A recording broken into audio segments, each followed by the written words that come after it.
ભાવનગરના પાલીતાણાની સરકારી હોસ્પિટલમાં ટાંકીના નામે કૌભાંડ મામલે કાર્યવાહી. આરોગ્ય મંત્રી પ્રફુલ્લ પાનસેરિયાની સૂચના પછી 2 ઇજનેરને સસ્પેન્ડ કરાયા.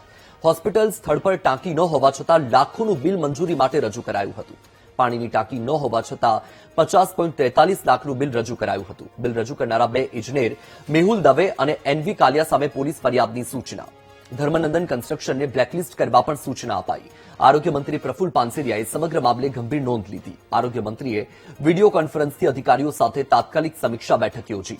સરકારી આરોગ્યલક્ષી કાર્યોમાં પારદર્શિતા અને જવાબદારી સુનિશ્ચિત કરવા માટે કડક નિર્દેશ. બેદરકારી કે ગેરરીતિ કરનારા સામે કડક કાર્યવાહી કરવાનો આરોગ્ય વિભાગે સ્પષ્ટ સંદેશ આપ્યો છે.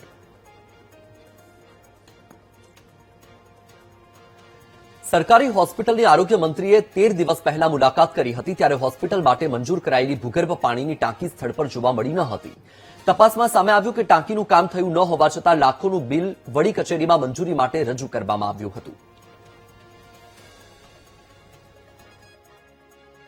55-56 લાખ રૂપિયાનો આ ખર્ચ બતાવી અને અહીંયા બિલ માંગણી માટે મોકલ્યા.